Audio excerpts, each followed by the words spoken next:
どうも、ワンピースの謎を解く仮面 YouTuber、ゆえてなんぼのゆでろんです。ありがとうございます。いいね。チャンネル登録してね。今回は週刊少年ジャンプ2021年47号、ワンピース最新話、1029話、タワーを考察していきます。一緒に考えていきましょう。よろしくお願いします。まだ読んでいない人やコミック派の人は、多いネタバレを含む内容です。さらに最新話の考察の場合は、怒涛の語呂合わせ考察が続きますから、苦手な人は今すぐ動画をストップしてください。よろしいでしょうか。行きましょう。今回1029話のスタートは、前回鉄の体に覚醒してしまったサンジ。それを見たクイーンは、かつて同じ科学チーム、マッツにいたジャッジがやりたかった研究内容を思い出します。人間に外骨格を、異常な回復力を、腕力を、そして何も感じない氷の心を。これを聞いたサンジは、同じ日に生まれた兄弟たちを思い出します。これが1029話の話数の語呂合わせ、一つ目、鉄くず。鉄くずでしょう。家族に失敗作と呼ばれようとも、お前らのようにはなりたくないと言っていた、そのサンジが鉄くずの怪物たちと同じような鉄の体になったことで、心が崩壊しそうになっています。この1029話の語呂合わせ、鉄くずは後半に登場するキッドにもかかっています。これは2週間前、語呂合わせのみ予想できました。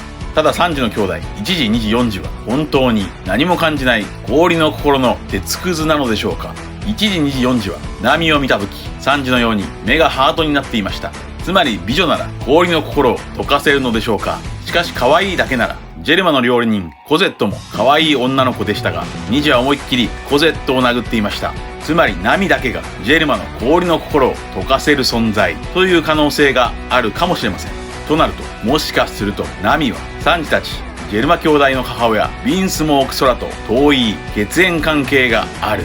そんなかすかな可能性もあります。なぜなら、ナミはイーストブルーのオイコット王国でベルメールに拾われた繊細孤児であり、その出生は未だ謎のままですし、空もまたビブルカードがなく出生が謎のままだからです。もしくは別のパターンとして、サンジが徐々に鉄の体が出現したなら、1時2時4時は逆に徐々に人間の心が生まれてくる。そんな可能性もあるでしょう。現に1時2時4時たちはビッグマムからサンジとルフィを逃すために898話で味方となって戦ってくれました。898話の話数の語呂合わせは白馬の騎士です。ジェルマ兄弟が氷の心のままならサンジを逃す必要がありません。1時2時4時もまた空が劇薬を飲んで産んだ子供たちです。サンジの母親空がジャッジの実験に反対し劇薬を飲んで命を懸けて守ったもの、それは人の心でした。人は心だろうが、サンジは人の心を保ったままでいられるでしょうか。これが1029話の話数の語呂合わせ2つ目、十字架でしょう。字は字上の2、かを表す数字はないので、き、く、こと読める9を家行と捉えて代入です。この1029話はジェルマの十字架を背負う鉄くずのサンジだと読み解きます。十字架を背負うとはいつまでも消えることのない罪や苦難を身に受けることの例えで、新約聖書では神の子キリストが人類の苦難や罪を引き受け十字架を背負って死刑になったことの例えです。1029話の十字架の語呂合わせは2週間前に考えましたが、その内容はおでんの桃源と塚など技に関する予想だけであり、まさか十字架を背負うにかけてくるとは。小田先生の発想と構成力はまさに神です。そしてこれは1012話でサンジが十字架みたいなゾロを背負っていたことが伏線だと考えます。さらに1029話の語呂合わせ十字架は十字架のタトゥーを喉に刻んでいるホーキン星とつながっていきます。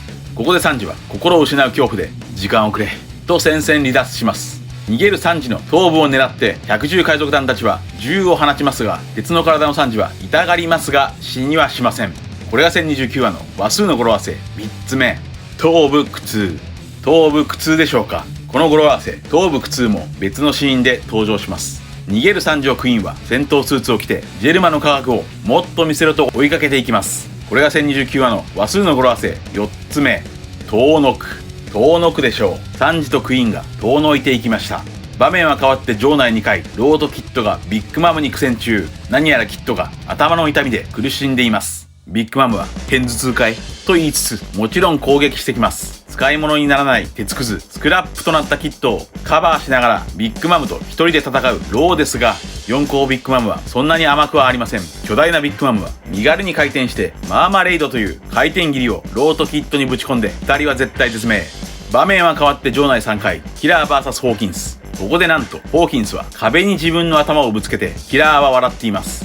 が、これはキッドの魂を自分の魂とつなげたホーキンスの攻撃です。このホーキンスの頭突きのせいでキッドは頭部に苦痛を抱えていました。これが1029話の話数の語呂合わせ5つ目、受肉。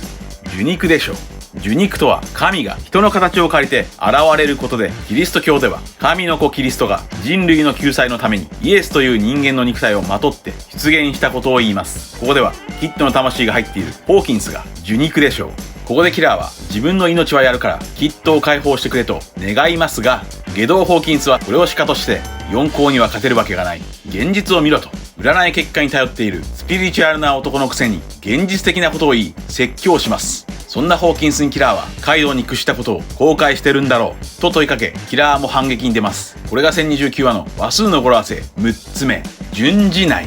順次内でしょう。9は英語で9なのでないです。順次内とは従わないという意味です。そしてキラーは悔いのないように俺も一か八かやってみようと言います。これが1029話の話数の語呂合わせ7つ目、手を尽くす。手を尽くすでしょう。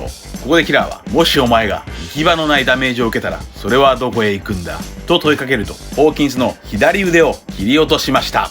パニックになるホーキンス。そう、キッドには左腕はないのです。これが1029話の話数の語呂合わせ8つ目、手の傷。手の傷でしょう。この展開はこちらの動画で1ヶ月前に考えたホーキンス攻略方法が的中しました。ご覧ください。なかなかの難問ですが、突破口はおそらく左手でしょうか。ホーキンスにあってキッドにないもの、それは左手。キッドの左手は鉄の義手。故にホーキンスの左手だけは切り刻んでもキッド側はノーダメージ。ここを突破口にしてホーキンスを失神させるか、もしくはホーキンスのストローマンズカードを奪い取って一か八かいいカードを引ければキラーは勝利できるでしょう。さらにこの予想通り、やはりホーキンスのストローマンズカードが重要になるようです。左腕を切られキッドの藁人形を失い無防備になったホーキンスにはもう代わりの命がないと言います。これが1029話の話数の語呂合わせ9つ目、出尽くす。出尽くすでしょう。身代わりの命を出尽くしたホーキンスはカードに頼ります。ここで引いたのは死神の聖一、消滅のカード。ホーキンスは死神を出現させますが、キラーはこれを難なく倒します。さらにホーキンスはこの戦いの決着を示せとストローマンズカードを引きますが、出たカードは最悪のカード、タワー。その意味は古きものの破壊、そして新しい道です。古きものの崩壊とはホーキンスが従っている4校、これまでの海を支配してきたカイドウとビッグマムの崩壊でしょう。ホーキンスはカイドウと出会った際、生存確率 0%、逃走成功率 0%、服従生存率 40% という占い結果を信じてカイドウに服従しました。そして新しい道とはキッドとキラー、ルフィやローの新世代たちの新しい道を暗示しているかのようなカードです。当のカードも落下寸前の鬼ヶ島のイメージにぴったりです。この意味はホーキンスとキラーだけでなく鬼ヶ島も暗示していそうです。そしてさらに考えるならサンジはこの1029話で逃亡しましたが、サンジの逃亡といえばカマバッカ王国での逃亡です。カマバッカ王国でサンジは逃げ場を失い空を飛びましたから、クイーンに追われているサンジは逃げ場を失い新しい道、新しい自分を見つけて飛ぶかもしれません。とにかくキラー VS ホーキンスはこれで決着です。これが1029話の話数の語呂合わせ10個目、塔をつく。塔をつくでしょう。タワーのカードの絵柄は塔に雷が落ちていますから塔をつくです。このホーキンスのストローマンズカードはタロットカードがモチーフでしょう。1029話のタイトルにもなっている塔のカードはタロットカードにおいても最悪のカードです。ここからはワンピースとタロットカードについて考えましょう。まずワンピースではトランプカードを表すキャラが数多く登場しています。トランプカードとワンピースに関する考察はこちらの再生リストをご覧ください。そしてこのトランプカードの源流となったのがタロットカードです。1年半前、タロットカードはおそらく麦わらの一味のキャラクター設定と対応しているとこちらの動画で考えました。例えばルフィのカードは0番目のカード愚者1枚です。0番目愚者のカードの正位置の意味は自由、無邪気、純粋、天真爛漫、可能性、発想力、天才です。しかし逆位置の意味は軽率、わがまま、落ちこぼれ、イライラ、焦り、意気消沈、注意欠陥多動症となっており、ルフィのイメージにぴったりでしょう。このような感じでそれぞれ対応していると考えました。詳しくは1年半前の動画かこちらの表をご覧ください。星のカードのフランキー、月のカードのブルック、太陽のカードのジンベエ、この3つが仲間になった順番とも合致していて分かりやすいです。次に同じく1年半前、ルフィ、ゾロ、黒ひげ以外の9人の最悪の世代たちは当時9人だった麦わらの一味と対応していると考えました。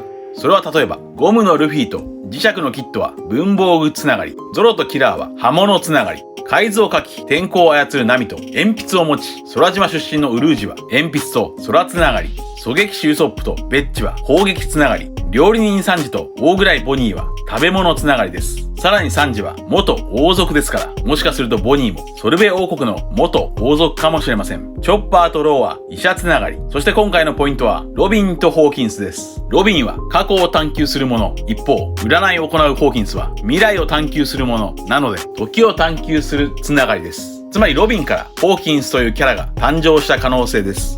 次にロボットのフランキーと恐竜のドレイクは男の子が好きなものつながりです。ブルックとアプーはテナガ族と音楽つながりです。このように最悪の世代は当時の麦わらの一味からキャラ設定されたと考えたのですが、1029話で重要なのはロビンとホーキンスのつながりです。ロビンのタロットカードは6番目の恋人、16番目の塔のカードです。塔のカードです。塔の正位置の意味は崩壊、災害、悲劇、悲惨、トラウマ、自己破壊などです。逆位置の意味はアクシデント、不幸、無念、屈辱、天変地異などとなっています。この塔のカードはタロットカードの中でも唯一正位置でも逆位置でも悪い意味が込められているカードです。崩壊、悲劇、トラウマ、無念、天変地異などはそのままバスターコールを受けて消えてしまったロビンの故郷、オハラのイメージにぴったりです。となると、ホーキンスのカードも同じ恋人と塔のカードではないでしょうか。バスターコールを受けたロビンや全然占いが当たらない不幸なホーキンスのイメージと合致しています。ホーキンスとリンクするのはニコ・ロビンでしょうか。未来と過去の探求つながりです。未来を占うホーキンスと過去の歴史を追うロビンです。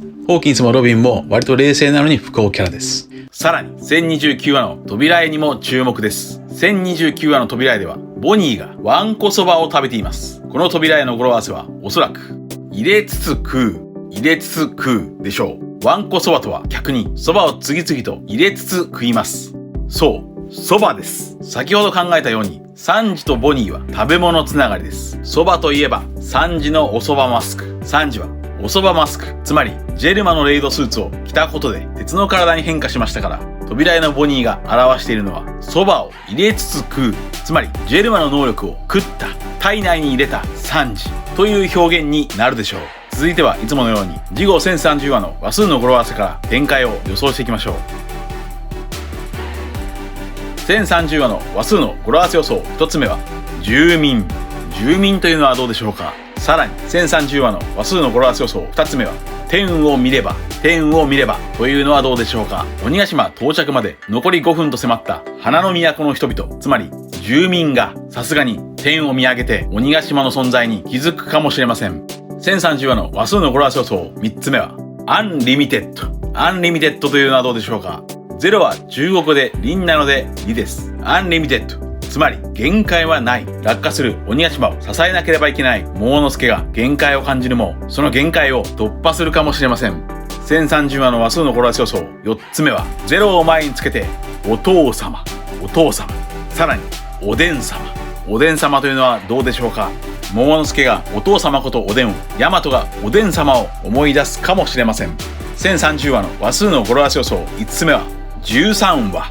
13話というのはどうでしょうか。1030話は13話とつながる可能性です。13話では白い犬シュシュが大好きだったペットフード店の主人の形見を守るために戦っていましたから、白い犬の守り神のイメージです。つまり白い犬の守り神とは白い狼大口の狼ことヤマトにつながる。1030話でヤマトワノ国の守り神になるかもしれません。